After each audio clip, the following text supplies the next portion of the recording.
Dankwani se Onibabe hu otiasifo nyankoponwa Wahintano Dankwani se Onibabe hu otiasifo nyankoponwa Wahintano Tie me say okra enti ni megina enye onipa dua eti wo say me ni da bia me disi o say me ye mpa ebo ama na de ade jani o kikan time we me fanya o de me bon pa ye ma odi ye kura de coin o de coin cashless sika onya this year ya mo beje sika di ene na aka me bon pa ye si tu kwan ya this year ya wan kwaje covid-19 passport o timi tu kwan eti de jai time o ti ya o ma wi ase ntem wo wi ase atwam Ishaka kizo dida. Amen. Oje nyanza. Eti tie okra ni say here as for rade oje nentam na asem anto arupre na besi o kingdom of God abesi o bewram ne ko atorecha mo ba calamity disaster eba dwane na obekai ahimiwi oletna Ishaka kizo dida. Amen. Oje nyanza. Hwe asem atu nipa na miguzo mekan mesi nipa nyina akra kodi ba bi e fra Babylon Kasa we ya me kan se baba na e translate be wie Babylon no baba ne ya biaye Onyankopon hye nipa se mo hweti asase nyina so na mo ntre asase nyina so na mo hye asase ne ma we nkwa ha ne we nkwa ha ene omunya adwen se omunye se adwuma Onyankopon hye ne de anya adwuma ebi na ebeto ne de ade bia Onyankopon ade bia o ma weke ho ama me no kasa sa abiri e call off eji no manya new world anka new world bi entimi ma. Why? Because somebody may transform the system of God, so they are saying, of this world into their own system. It may just here, my break you down, sir. If you from Kusiusura, he knew why free Yankopon beam. Apart from India, any natural things now on pet, and the Yankopodia, and the idea dance here. But system, this structure, I cosu Yasan, but who create where Yankopon Saw. You are living under the shadow of distraction.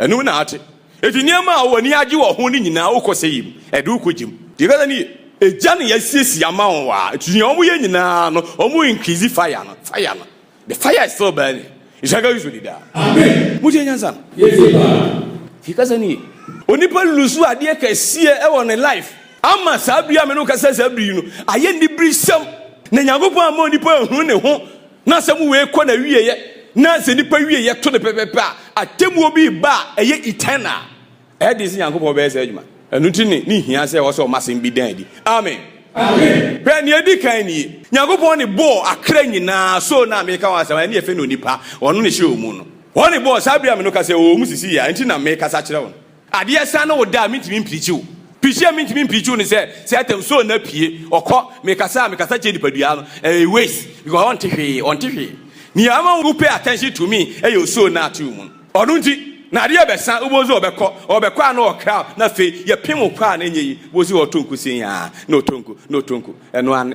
fla no ko oya spirit ehia so betena ha ontimi ntena sase wi so ya mona ma ha honam eti honam ewiase honhom te honhom wiase enti no nkrofo ne say we have spiritual world eno kre because Ephesians 6 ebeka che o say enye no honam ni moja na enya to mika o say den to mika yankwanta verse 12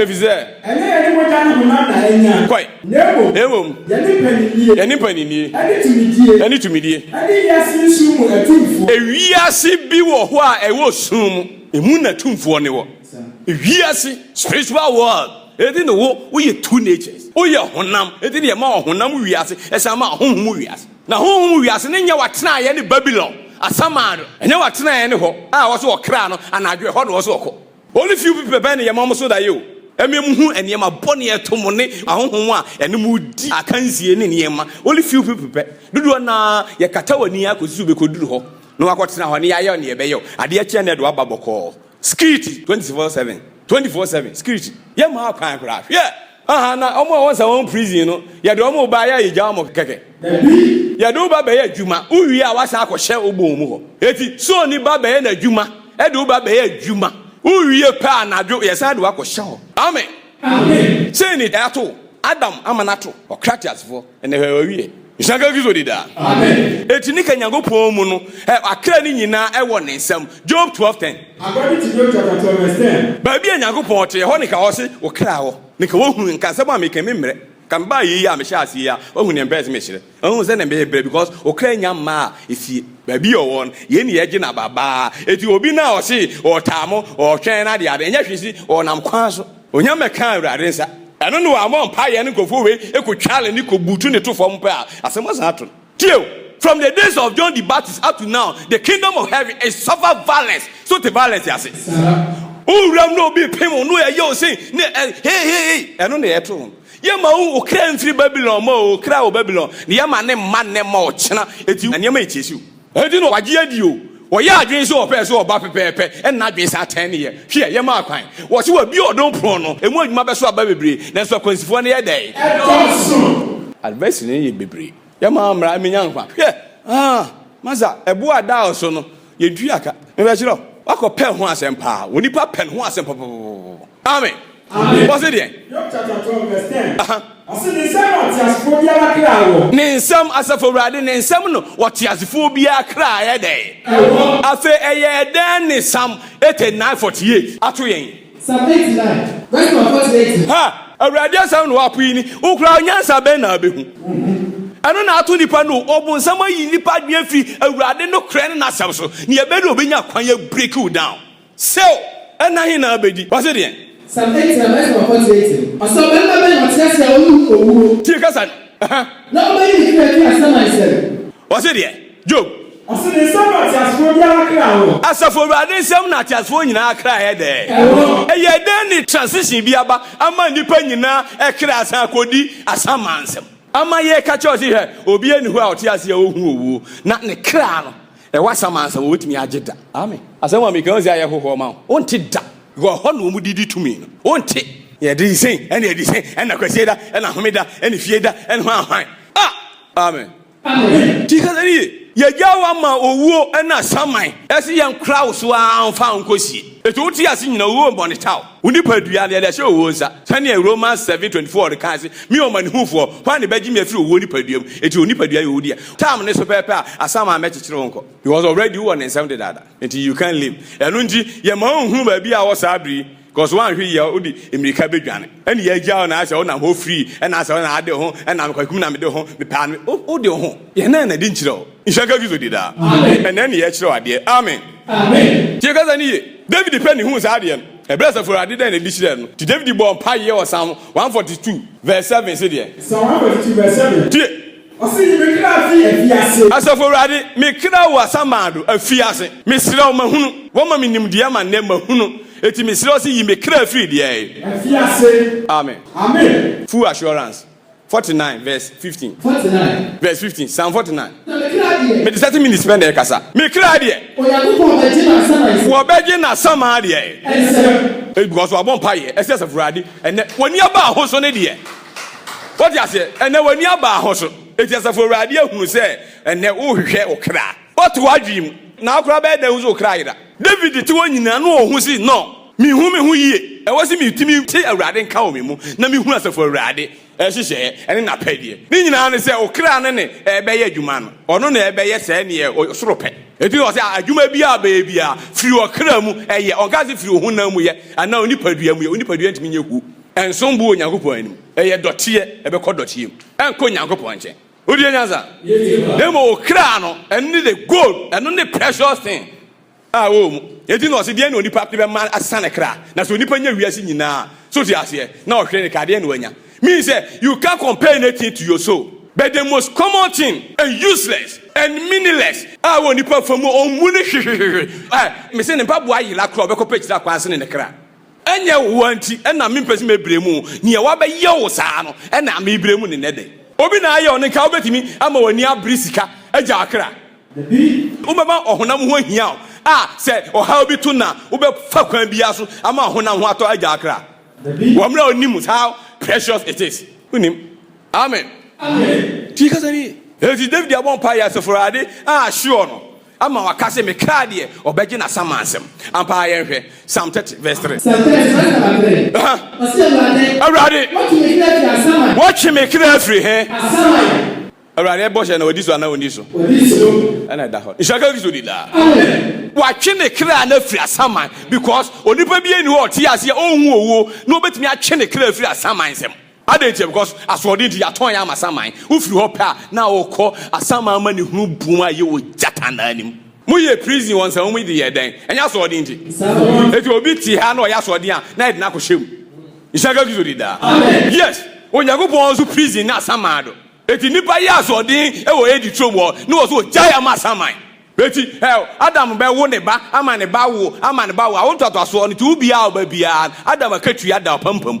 Etu ya dela na wo the prison na wo a anya ho ano wo ofie ni ho a wo dan ne wo se etirim na akoso atena tell honest obanjidien ne ho an be ma nufu ho an be hwe no tena ho a ni feed no eti awo to so a mo wu nyina mo wugu asaman you gender to hell isaka gizo dida mo di anyaza eno na o so hwe ni di tena ho di ena ho si no enipa so odin ekoso aso na me di o ma hia ebe ma me kronkron ye kra me ye kronkron na mbowro hu aye ma no enipa kra kasetia etimia me ye ne o se me ye dia ma na no de se menya ye wie ni nipa anyi adoye ne mobrohu ene me donantom a me chia won ka obi abedi madanse ana me boa enti ni osoro be ni Psalm 49 verse 7 to 8 die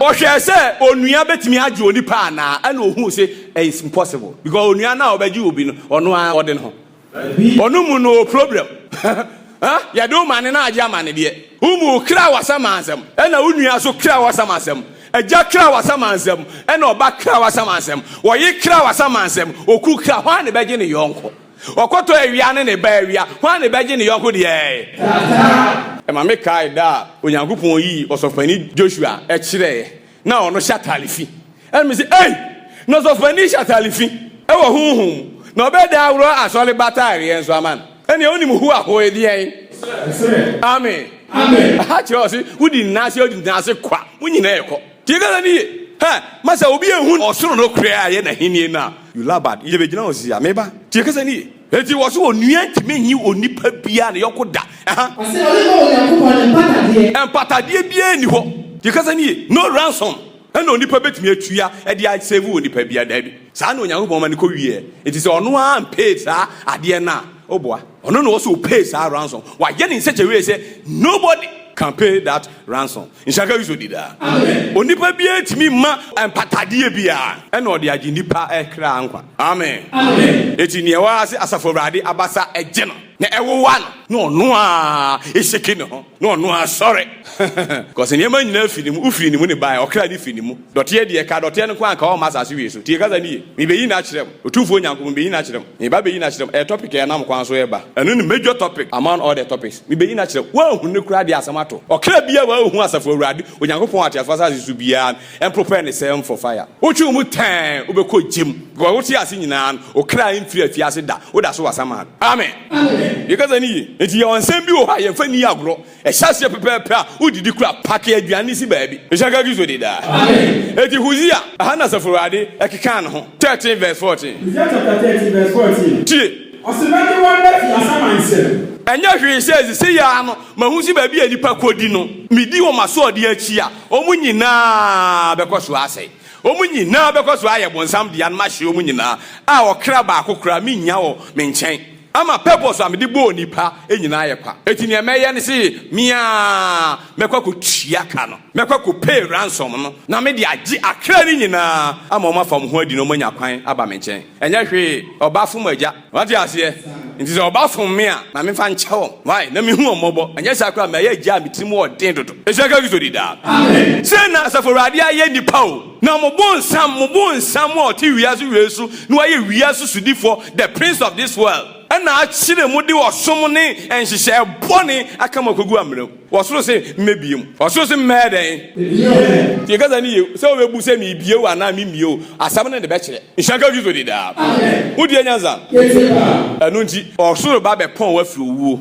ɛne asaman ensɛm amen Amen. No wabeji akra ni nyina afiri asamansem. Ti ba bia okra obia no epie beba. Sen ama wo ye dela otwumu 10 obeto yarom. Ye ma onhu da honam be ko na wie pe obeti wani na wasamado de da ya fe na abeko. Especially school asu be wu anajo. Wu anajo di ase wo ho de da. Edina ya ne anajo wu no owu ade ye nte ase. Na onyale o da bi anajo no okra na ama. Okoye because ye dada yi a oye. Oba no okọ etu okoye ya ma na ma biem. E kire se wo. Nemo daytime de aya na owo ne de ntin ya de akwansia na niema etoto no so ti ase because e was okra ne by force o free ni padua nmu ko e no no so ade ensan na obekọ eti ya de bibia ye din abema na dwane ene ko ti akwansia asan eniema boni yale ni mo din oje ne ho anyi atete na odekọ trinity ye departure no masa nya hu hwe njaka ki so di da amen when na dia de panimu a wosoro to di hwe di pass e di pani be ba na wo se metumani hwe se me hu obadwen ba bia na nyansani bi a wodwen se ne ma wie mu eso metutu mani ma hu obi bia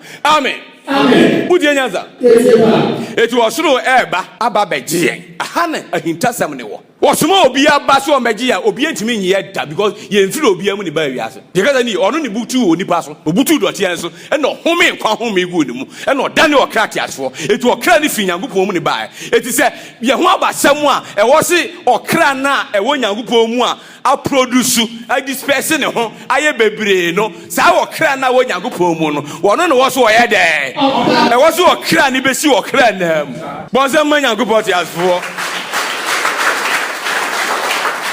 ye bia wadwi mo ye bia wadwi aha enye mu school nkitekete na amokokọ ye a obi si wapo PhD na fato nchen kra ye kanyansa free so akanyansa bia hye ye de manyansa ni bia ontimi nchirem tell honest ye kaza ni doctor ne limit ekosi se onhu se emonsuo emoja ene honhom pa na onipam eno doctor check otimi check so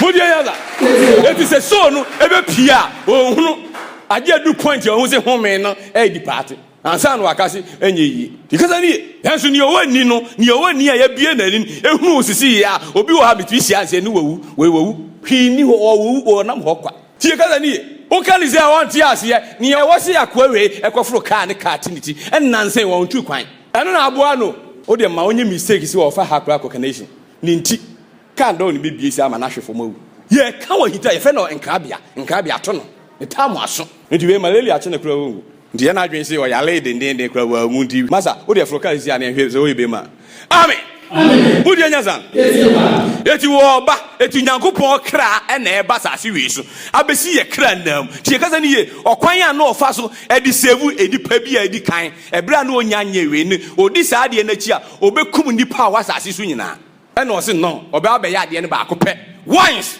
obebo fori e ba akopɛ ade amani pa nyina ade atwa se akwankyere wi ade ma abo se wo change kwan no aye kwan foforo why because hwe kwan ya no fa so ade gi nipa aye so mboma no hwe Isaiah 43 verse 4 hwe Isaiah chapter 43 verse 4 tie I say so mboma se wo so mbo e wo nyankopon anim se wo ye nyankopon dia wo so mboma no aha I say wani na abanyam ni wani ma banyam what you say when you favor aha na me na madonti ni wono na adɔ ni ti no me nipa me ma besi wanamu e shaka ki sori da amen tie ransom obe pay nie esan so so oji woni ti no na ontimi nyew saa keke because wo so kra ekɔ bia hobi eti ne wo so oye ne se e wo so odi ndipa ebisi wanam na ode jew ade ye mpata ma udi nyaza eti emfa ho eni nipa dudu ebewu e wo se nipa ba akɔ na emfa nyankopɔn wo he edi nti wo so mo won sha asase so ma ode ye de aha office enam am ba wi nti no se empata enya huma nana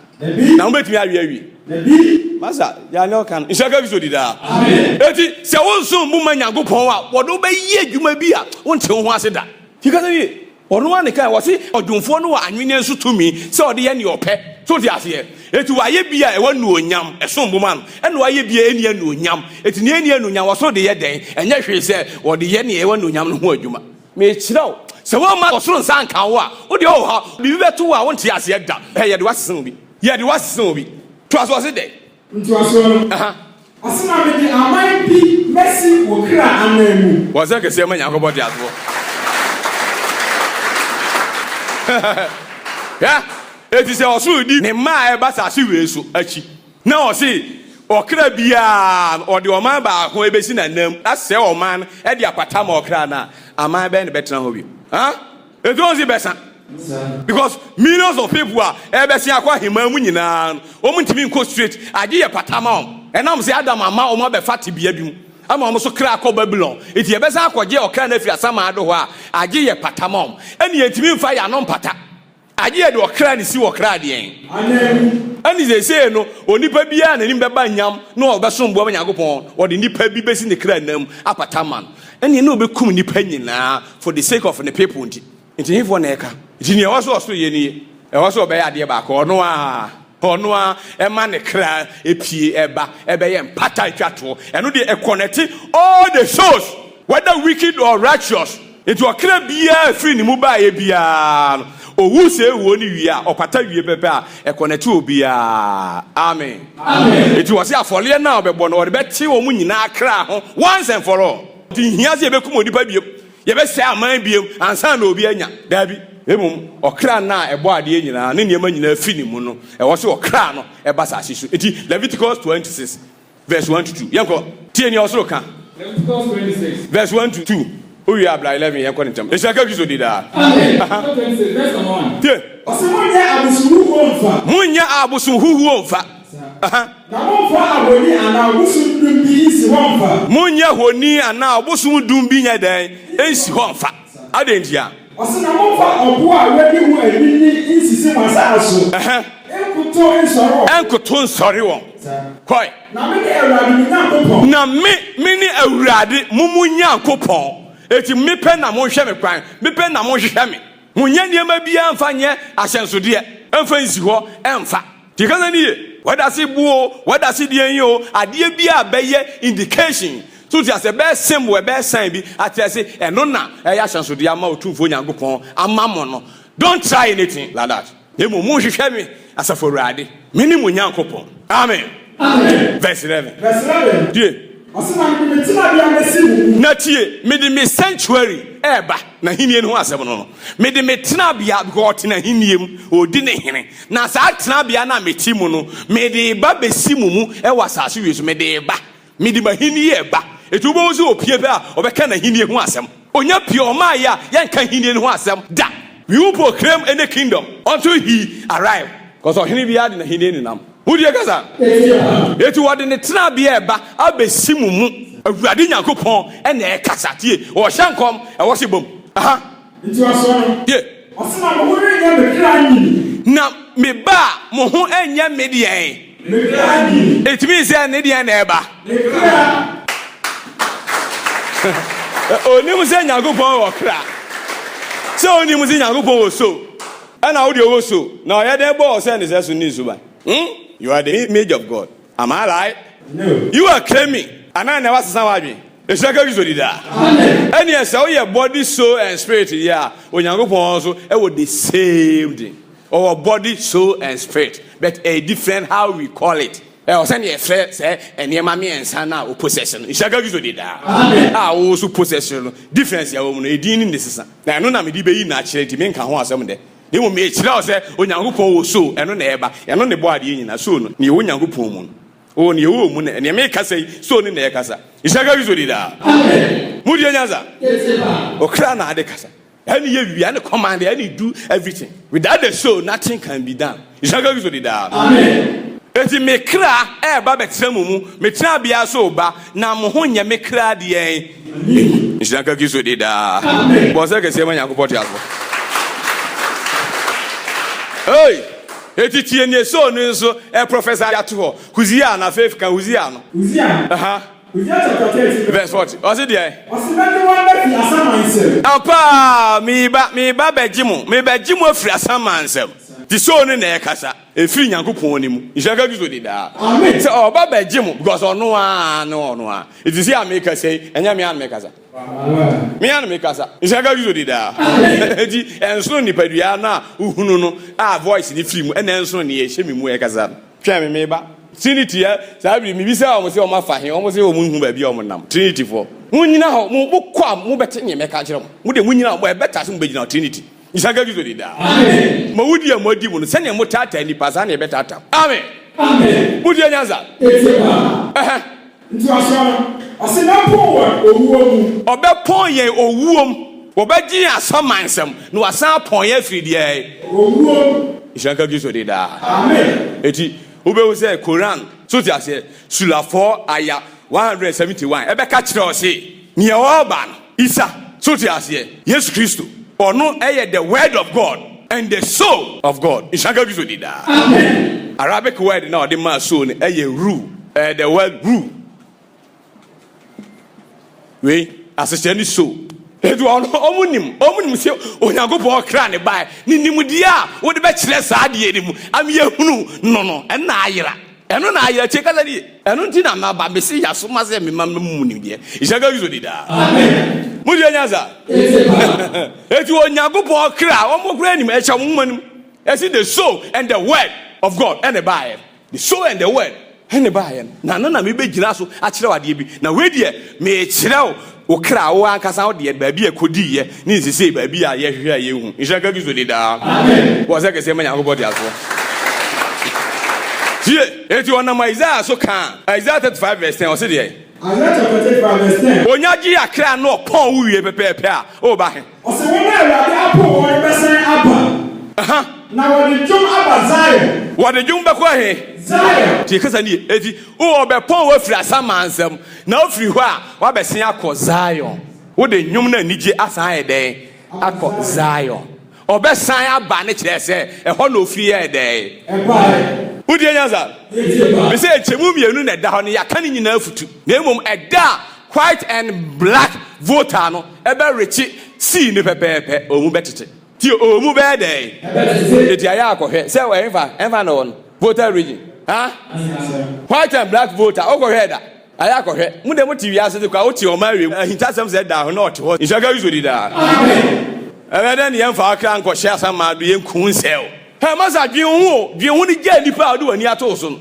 onyagopo aye senchene de ato aye black enso ni mienu we black we white eni bomu a eduku ne so anayesin we afare me say enipa mienu na wasase abonefo na trenefo no obi afiri ba bi ne bai abonefo afiri asamado eho wo beba ho na ukokra ansana waba dipaduanum tigaza niye ena trenefo afiri Mount Zion na Adam nti ni dipadua we mti unya be hempe a ne yesu mu nyina akwa asamado ni yesu mu nyina otiri ni obonefo no mu nyina ayira akwa one side enti no here redemption no so dia say ejaga wiso di da amen ena wo kire say awurade ba be pon krofo bi na onya pon mu wi a omo de anije ebe sign aba Mount Zion obesan akọ you shall return means ehọ na ofiri ya dey ena o say abonefo so besan akọ he asaman say ehọ na omuso free ya dey na ada na abonefo ekọ na otrini ni enso beka ho akobi na onu say atrinifo bebre ekọ hwia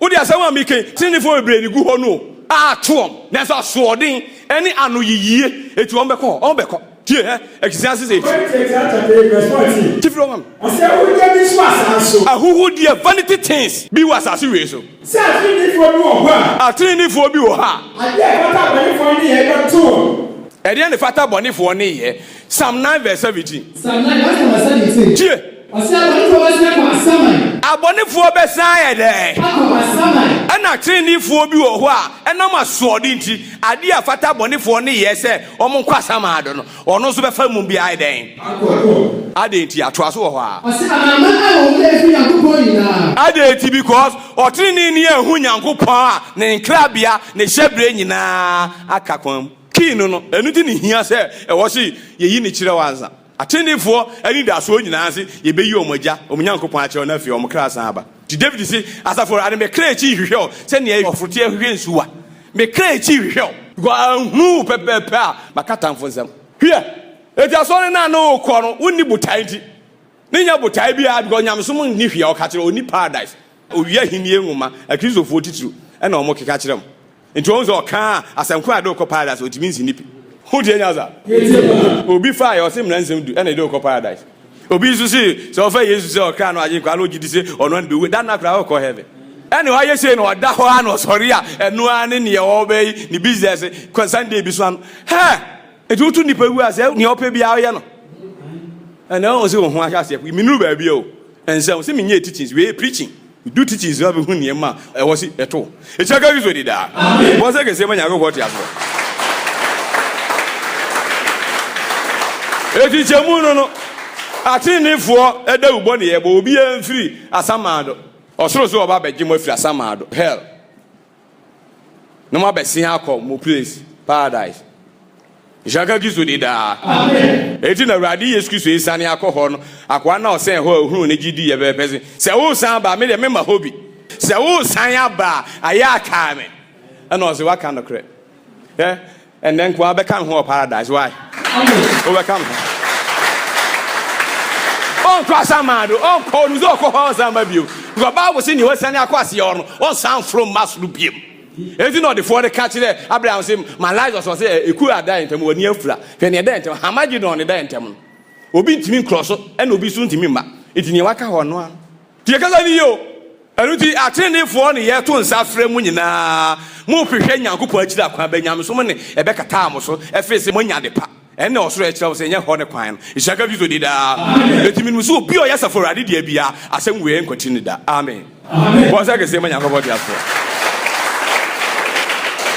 Eti Kristo bedru ye pepepe Matthew 20:28 asambe no kan wo bedru Matthew 20 so naba okra naba onyankopon okra naba the reason why ye pamuka say without any controversy say God Almighty has manifest in flesh so they say kire o say onyankopon aba enso no okra en enso ni padua ishaka Kristo dida amen anaso no o so da na humi kumase anyame an me wa hai ade achi anyame amini unya ndro me se me ba points ne ba we de me yanko okra ne so odipa ba na amasa onye de demom obesumo ye no de den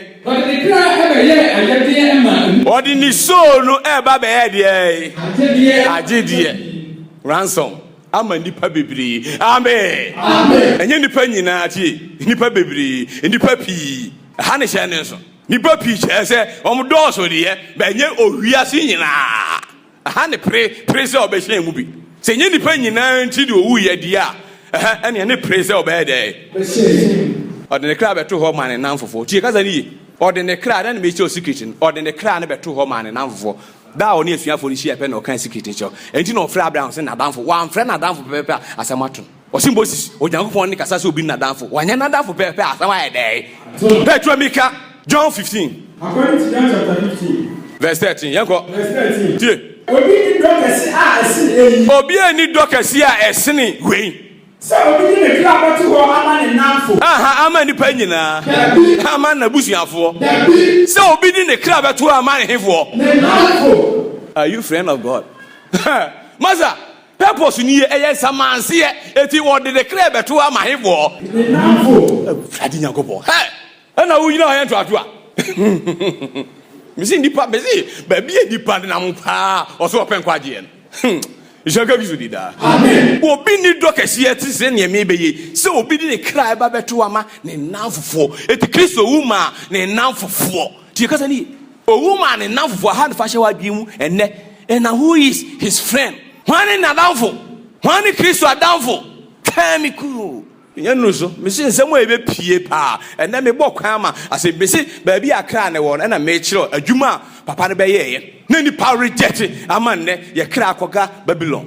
ama asofo bi abeto kra na asa omotua hoka e wo ha e ma biem odi hu sika wa asetire mu no wo ma kra ne hwe ti ga ni ye me kiro wo kra na nze nya we asem a me ken na ogi dizi abaifu oton na anyi ni dizi abaifu aton ye ton ma ni yi ampa because so ne ton so kra ne sha ase o kan Isaiah 52 verse 3 o se man ton ma anyi hwe ye ton da ye ton na so ton ne ye punishment onya de o mapa enti na onye hwe se ye punish o watamfo news onfa anya ne obeye hanam kra onfa ye aso odi nti ono nsel ono nyankopon onfa ne nsanze o de mo be mo atamfo aye ho adwuma e na ato nipa e de ti ase wo de gina ho na wa hu omobo asane aba abeyi na doye ne do sa adi ya de ache nipa nipa transum sa ama ene wiase e na wo kanfo no wiase na aso no so wiase e na wo praise no but ne kra be to ho ama enipa bi ama kra ni bi ishaka gizo dida amen it Luke 9:56 Luke 9 o chewa adwuma nti obai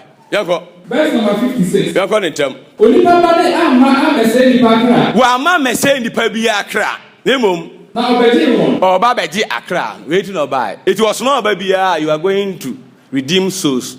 Oso until me buy. It mean time for your body. Nemom sak as of radin sakan oso pepe o control the body ni nyina. Tie kasa ni obehwe okra unipadua no honhom ehom masem bi kosi obeba. Isaka use di da. Because that the precious thing ever ehia urade. Nensa anka unipadua de ohwe ese we go twu mu ten kwaku ebekọ doti. Me no ka say wo de ahye owuza opanka wo de behye owuza. Isaka use di da. Amen. Atiti a unipadua yem yale konana ne amane a unipadua mu asam ketwa. Ha? Enye papa doti ebekọ doti. Udware wie kura fansa fa hwe ne epie. Obe ne den a e doti. Also ka Yesu say ye futuma. Ye futu. Ah de doti afra. Obesan frofro en one day. Nemo ne hye futuro ni mon. Eni hia safurade. Ti asase na da obo ase nyina gold ni hia on. Ko hese ne motu asase na ye. Gold ni ye de. Etu odwirigi nyina on pedoti no. Otugu sa usi obetu gold no. Ni hia safurade ne okra. Amen. Amen. Bo se ke se manya ko bo ta ko. Eji ose edua no pepepe e no nanso kire wiase nyina. It is finished. It is finished. Wawie okra ho adwuma aba na wie. Tie kasa ni ye. Wo rompani ni etumi die di won so. Tumi na ho de bia afa no mu bia akra ni nyina wo se edua no so e no finish bi bia. Afi na kase obesane akobum ho. Akoji keys no. It is Revelation chapter 1 verse 17 to 18. Chapter 1. O kwakoji keys no. Verse 17. Oji ya omu so omu mi entaje otutu wa. Aha. Asina mi wo no. Tie kasa ni ye. Me hwe ni na se ofuo. Ya call it term sweet. Asina mi se di fato me so ka kire me se. Ese de. Insuro. Me ka kanifo no chika. Me no kanifo no chikafo. Ene ni oti ase. Na mi wu. Kwa mi ya dan. Mi wu ye. Na hwe. Na hwe. Me ti ase da. Eshaka gizo di da. Asina mi wo ni asama nsafo. Mi kura owo ne die.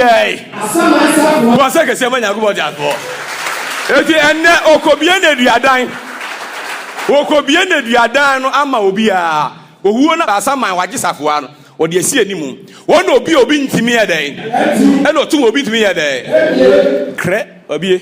Etu obebie tie kasa ni president kura eba bedi akonwa kura okobie na duadanfo. Omie. Ah, na ade nyina sutumfo. Ahene mu hene, awura ne mu nyina mu awurade. Obrepon, otumfo kese aba. No timi ko bie na duadan. E wozo ko yi afiasefo ba. No mo fam hudi. E shaka gizo di da. Mudi gaza. Etu waji owo na samansafo akobie si akra nyina efiri asamansem. Eruti de se adeshidie mu na Kristo ama wa yo dey. You have been set free. Hey! Wan fa do na nya djuma. Wo man fa no kra ne do na nya djuma. Ewiase apono. Asama to nipa. Hey! Mama president we afi munza. President ya wabo bie na duadan amama fam ho adi. President we afi munza. Ama motamfo asan be fam no mu ene mu wo Babylon. Mesi asam we yempa chew ne empa chew china. Yen krokro bi ane en krokro bi o china. Awasamu ho. Tell one this.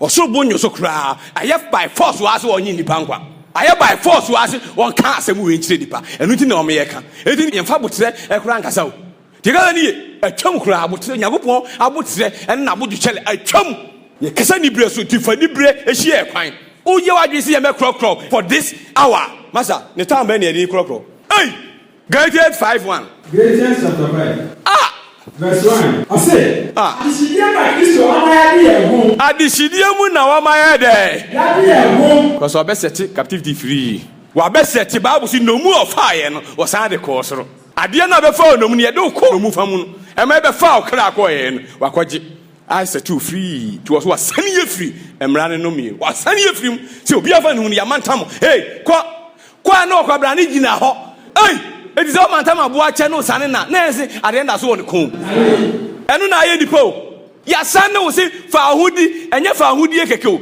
me say freedom is not freedom aha na me di asem ni begina ha enie huhum ni ato ye enie ni no betimi ase kingdom no e wo se ye co divide won the kingdom of God no dia ba eji wo mo a enu tu wasete source ni free no e de buo mo anu akọ no se ya anko divide wo mo a ahini en be ko so atena o mu enu nti etena o mu so dia obia o ma ope waje onyina be ko eti we are now going to divide them adwuma e be ye mo no na obetimi divide a aje odi achiwade bi kan odi achiwade ye fen amanfo ye achiwade amanfo ye achiwade ade bi e de kan obi ana abre na ase Isaga victory da. Amen. Eti wo kan Matthew 24:15 wase mu hu achiwade a odifu den ye ka ase abegina konkro bia no wa wo kan Bible na ya ate ase se asem aye den.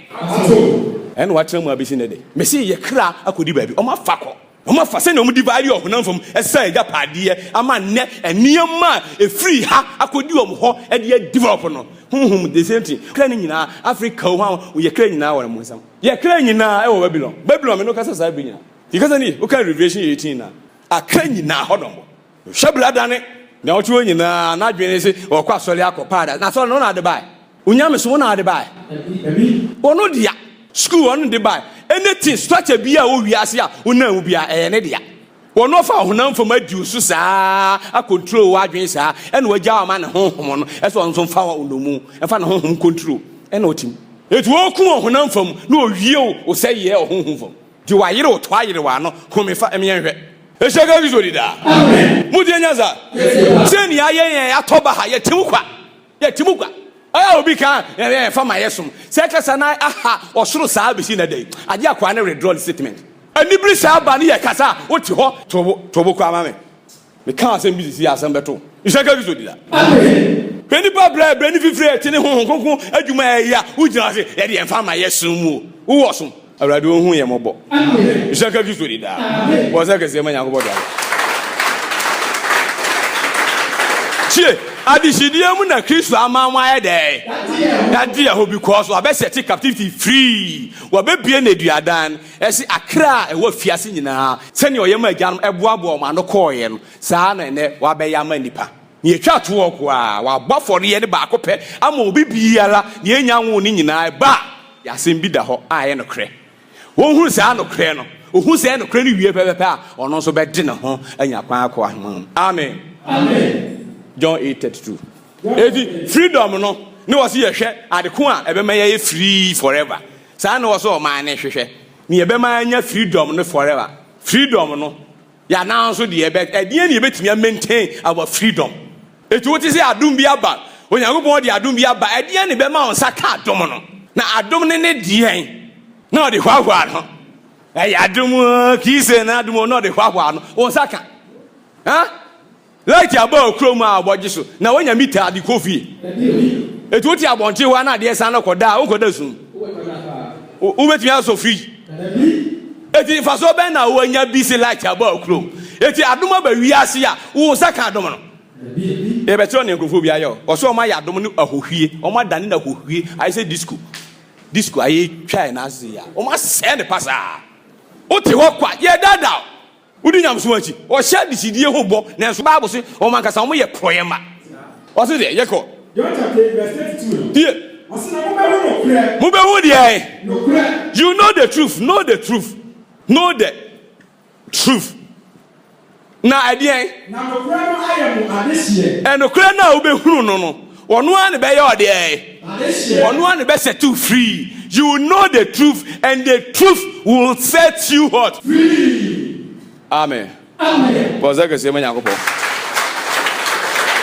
odi anyaza eti adomo no a wo benya ene ho ahwan ne fa hodi aba ebeje wonkwan ni nyina ne si seal a da so ne stamp a da so ti asiye ene say know the truth search for the truth if you know the truth right that will set you free nothing else tell one esi eti ndi odi adomo ne baaye no wo se emrande na Moses so ne baaye o ka John 1:17 na odom ne no kwan de e na memi Kristo so ne ye de e baaye because me na me be pata me na me bewu e de me kra to ayaje di amam isaka Kristo di da na wo ne me kira mo ne say you have to know the truth no ho adwum hunu no kra no ansa no mo adem ho ndeza men na so liberty no men na so freedom no na so mo nse nka da na otena ho a yes too free now da so te ho a yes a chill the goshim yes a chill the way there because ahonhom fi nipa mu fi a ekochinchin oto nani no anya tena bia o se me nkɔhwe ba bia mfi bae okɔ no ohu se ho empty ano asan ye there no ba double eno na ato nipa ne osoro ahumɔbɔ Azania beye and the passing amadipa. Ya tena hɔ saa ama ya be kakra afa yi no mu ama ne hu ye hu bi sikaza ni enokre no we enokre na no anyway hwe ono abaaye hwe adanse also obedi di adanse John 18:36 John chapter 18 verse 36 37 me contem verse 37 tie o say na Pilato ka che ne say na wo ya ohene no oso yo ohene no na o se de o say Yesu Christ say na Awurade Yesu Kristo ka che say Wunda wo ka say kasa tell me mpam ganjiro go medical ka che so ma hini mfi wiase na wo ka kwai na me de eyi ti na owo mi awo a ye wo mi ba wiase ni mi be ye nipa e wo mumu ni nyina ne se de o say na me be yasa me be no kwan ho adanse because ni obe ni nyina ye kekafu e kekama adampan obe ye nyina o wi a ade ewei enokure ni hunu ena ebeji nipa nkwa ni obe ye nyina ekuwiesi you must know the truth. If me ba say me ba bedi enokure no ho adanse I'm coming to bear witness to the truth. Tie o say Yesu Christ say when I say me ohene me dey anything I want na me be yasa me bi no kura no adanse o say obi ala fi no kura no ni tie me ne amen Muji enyanza etu obiara ofiri no kure ni mu ene betie safurade ne obetie voice na yakasa ishaka yuso dida amen etu you are going to know the truth. You must know the truth. Eye obligatory, eye mandatory. You can't escape. Utimi fa kwan bia so ene ohoda etu obi so no de ho a ode ho na yi bibia kire ode ho aka be so da kwa na ntweta ukoto na ntwe de aye nwanum aduan wadi ama na abro so ishaka yuso dida amen Maza, sebema hu de da ozo ebema. Mudi enyanza. Obia ne no kapre. Obia ne ho to say you know the truth. Eno ansa na truth na be set to free. Because truth na eyobi tio. Eno kra ni obi. Eyobi. Ti kasa ni eye obi esa ya sembi. Eno di ni you know the truth. Who is the truth? Kwa ozo de. Plato say. Man angel. Baby out you open no krem e shaka bizo dida amen die kaza ni ye ene me chewa ade bia ma oni aba ho so ba nyamesum nim no kre edi ha nyamesum bi so onwe preko onwe akante onwe hwan ya jano what you say jano e ma ne ntren baby eno na obi nimu a no akofa ede enti na onya me see bible na da ho en ma chire mu akire mu so to ase last week ma chire mu akire I tell you honestly ma cho ha Onyankopon ye no Papa fuo aboni fuo obi a wo chefa wo ye bejo nko ye nyu nko o chefa e de e sheka so dida science kra be fa ne chefa free science o develop science wo free bible obi a chefa wo adwontifo nyina wo every life God the spirit ya bo nipa bo all this life ni nyina no e ne twiro ngoma it wo ma obi a ti odi ko do dia na adeko e sheka so dida amen mudi anyanza yes sir enu nti the same thing ene tie me chiro se wonim freedom na ye de abase wantimi ehun nokre ehun enokre na na ho pepepe a utwu mu tani abete ye pe asem aye de because ni nyamesom be kwa ye o akwa sisi ya because no na de okonu fam Babylon na akwa nyamesom na ye ba be fa no fa wa ensenchani abehun si wo ye de konko asum ene ahyede na ye de be ma on amfi otumfo Nyankopon dio me ma ahyede ba akopɛ obe ka wano atum obo si nyamesom bi adi fa ye ba be kunu ye be kuo mu nyina obi a obia e hyase yo want me anene ho me ma example ba akopɛ ba za ka se ma Nyankopon dia so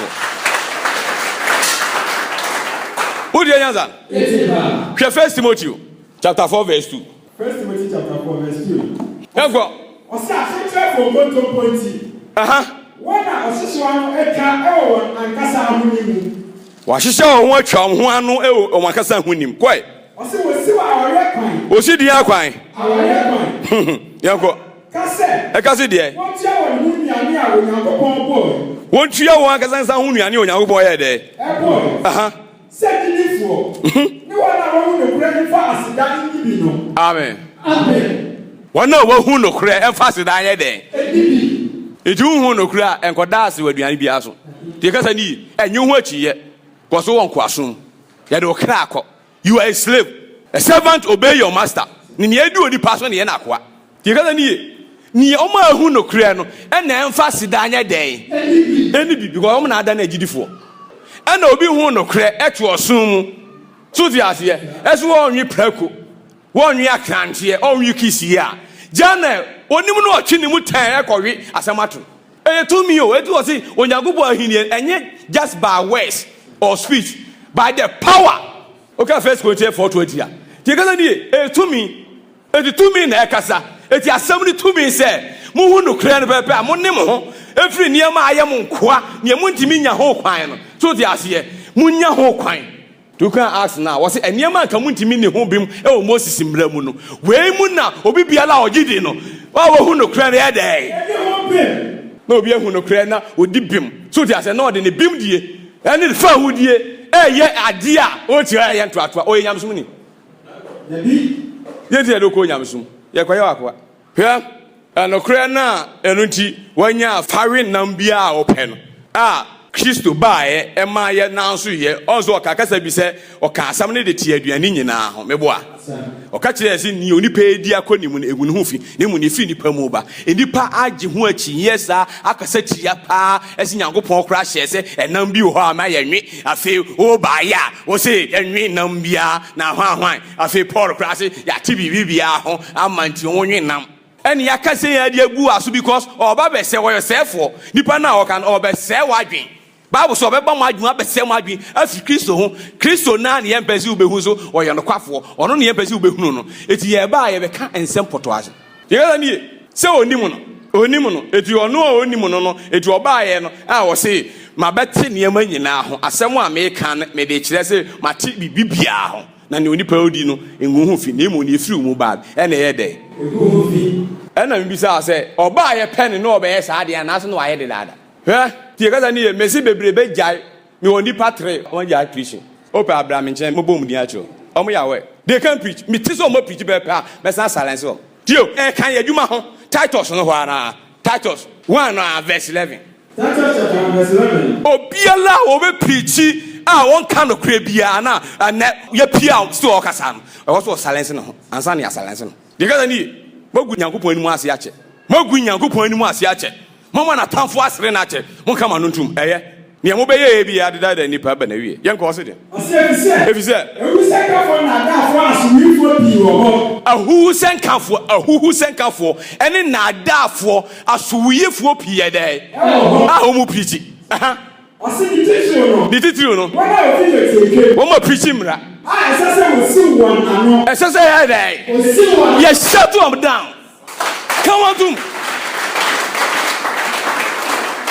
eti adwuma ya enye se ye je nkwa keke e wo se ade bi e man ho so eni nyankopon nim de edi asie bia ye brenase e shaka Kristo dida amen ti yaza bia mbema memedafo bi a omo nwi prako ni akante no mo hu no kura kan be sa de bi Old Testament no ho Old Testament no e ho na ofofili se kasa wi e ho wa ma New Testament no kura aba Old Testament no omu free Israel so omu wo Israel so nti uni wo so nyansa e mo na o ka so omo nwi no ope o maje okwa chirichiri uchinsi wo mkwachi akrantie wanchisi na mfa krama ankwa unya no eti ubeya afa hwema esrenso emu akese echichi enipa we doso eti ye be ne mu ntinto afa hwe kosi ehunu bi wakoma abo bi ache nawe ene osoro edi nyansa we to ho se munwi se emu na o ka so munwi so ye mu aben wo mo pe Leviticus 11 ene o sha asede ma o wie pa Deuteronomy wo mo ko o hwese obesa ma nkwa afa munwi nam ni bia mo pe wo de ti Masa yama me say o maku nyamson o so dai kra ne wo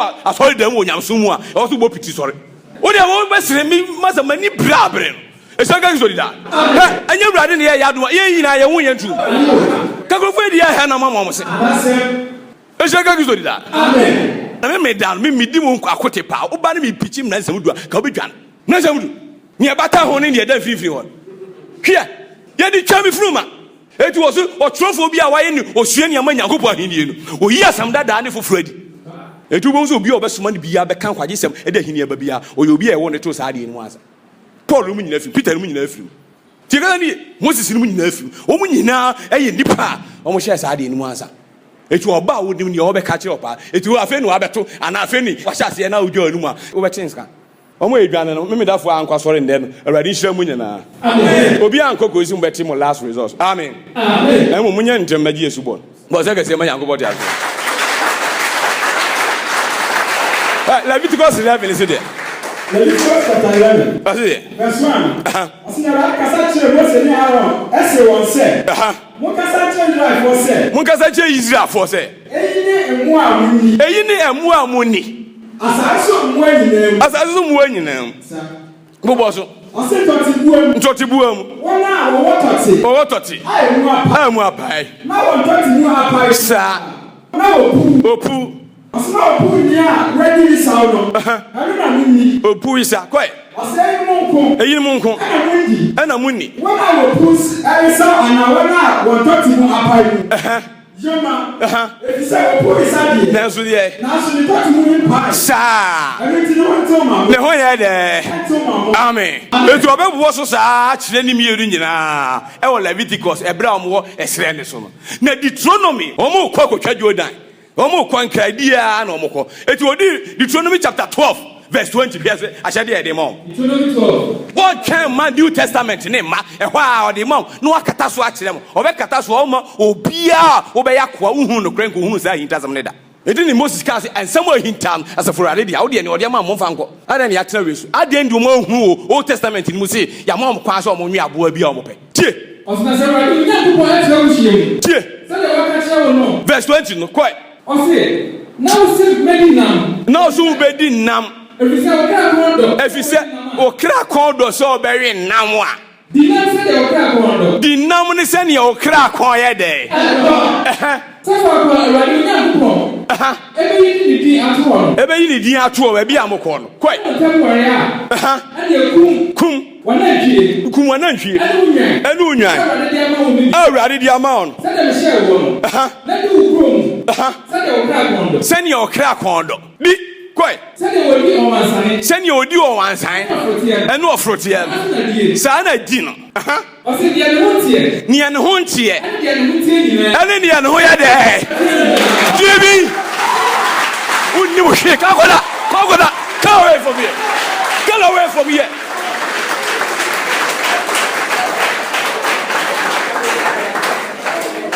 bawo beni kidawo so mo kan wanu tum tie kaza ni ye o mo kan wanu tum maba yaba o de yeteye wo se me de on beba awurade fie bi po no ebe kase ata mi po nyina tifi yes eti me da akwanhwefo ene mbe ka sen ho muntie me mbe den me ka kire wo se ele white abe dada mo ti wo idwamanum wo de awurade twem me wie me se mra wo de ubehu o mo abetam na to atwen tentente ba ko wira no ho adwum se mo yende eti o mo abedi manim yesomo o mo hu no kre ahini ni pe tio ahini ni pe na de no ene ye fe na adehye nya ahini no mudi eti emra kra ye de ama ahini no ye fe na adehidie mra wona akotohwe adehidie mra eye pe tio eye de na emra na kaza edi kan edu no ne ye pe Hebrews 7:18 to 19 ye gu ahyedie bia ne di kan no na oti ha ese wo kofa ba wo de o so no otwe ho enche bia wo betwuti bisa ne ye wodi wani kan ne ko ne ato no wagu ahyedie bia ye de emu ade a ye mre na mu ni fasoti adentia because ye hwe training ye hwe enkwagye eniema emienu ye kohwe emra num no o si enim ne me ha me ho sa ye den deti ne mani hane wo si me bo ho dawuro me twi ni padwi kohyem ana ho tinyansa asem aba na se o hwe training akọ training mu no wada na o training ni na wo si wadwe ni sinka o komram na wo koye no emra na ka che Galatians chapter 3 verse 21 o se de Galatians chapter 3 verse 21 o se adie na mletia Yakobon ko sha na empare ya bicha tie na se wo mra bia no tumi ama nkwaje a se wo mamra bia emra na o de ba ni betimi ama ye enkwaje a akachi ni fi mrebu ampa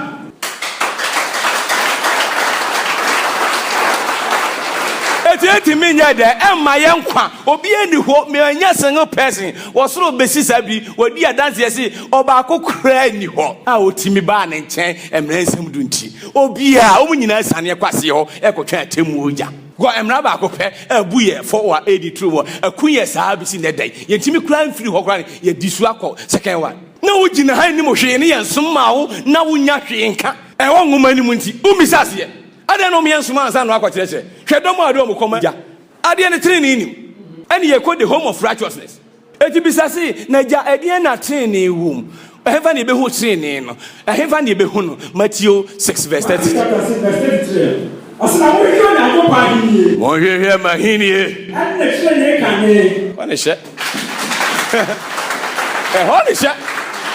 And yes, now Tim Yamsum. And now we're at Ishaka did that. Was I can say my young water. I'm so much, I bet you